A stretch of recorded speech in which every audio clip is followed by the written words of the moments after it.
ሓደ እዋን ነብርን ኣድግን ንሕብሪ ሳዕሪ ዝምልከት ተኻቲዖም ኣድጊ ሳዕሪ ሰማያዊ ሕብሪ ኣለዎ ክብል እንከሎ ነብርኻ ኣይፋሉን ቆጻል ወይ ከዓ ቀጠልያ ሕብሪ ዘለዎ ኢሎም ተኻቲዖም ክትዖም እናረሰነ ክመጽእ መጀመረ እሞ ናብ ኣያንበሳ ኸይድናሲ ንዳነ ተባሂሎም ብድሕሪኡ ናብ አንበሳ መስከዱ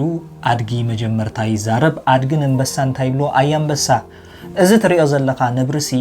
ሳዕርስ ቆጻል ሕብሪ ዘለዎ ኢልኒ ሳዕሪ ግን ሰማያዊ ሓቀይ ይብሎ አንበሳ በግዲኡ እወልክ ዓለኻ ይብሎ ገና ነብሪ ከይተዛረበን ኮሎ ውሳነ ይህብ ኣያንበሳ ንነብሪ 5 ዓመት ከይተዛረብ ቀጽዕካ ኣለኹ ኢሉ ውሳኑ ይሕልፍ ብድሕሪኡ ኣድግና ተሓጎሰ ይኸይድ ነብር ናብ አንበሳ ቀርብ ኢሉ አንታ ኣያንበሳ ዋ ሳዕሪ ደኣሞ ቀጠልያ ሕብሪ እንዲ ዘለዎ ከመይልካ ሰማያዊ ትብላለኻ ኢልዎ አንበሳ ኸ ንስኻ ነብርሲ ሓያልን በሊሕን እናበልኩኻስ ምስ ኣድጊ ክትካታዕ ብኾመ ይቐጽዕካ ኢልዎ ካብዛ ዛንታ እዚኣ ንመሃሮ ነገር እንተሎ ኣብዘይ ጠቅም ክትዕ ግዜና ኣይነጥፍእ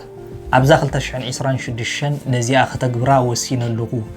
ብዙሕ ግዜሲ ብኸምዚ ሓይለ ይብላዕ በቃ እዩ ኣይኮነን ክብልሲ ብዙሕ ሓይለ ተበሊዑ ከምዚ እዚኣ ቀዳመይቲ ንዓይ እንደ ዝመሃራ ዘለኹ ብኦቢለ ከዓ ንኻልኦት ከዓ መምሃር ትኸውን ኢለ የምፅያ ዘለኹ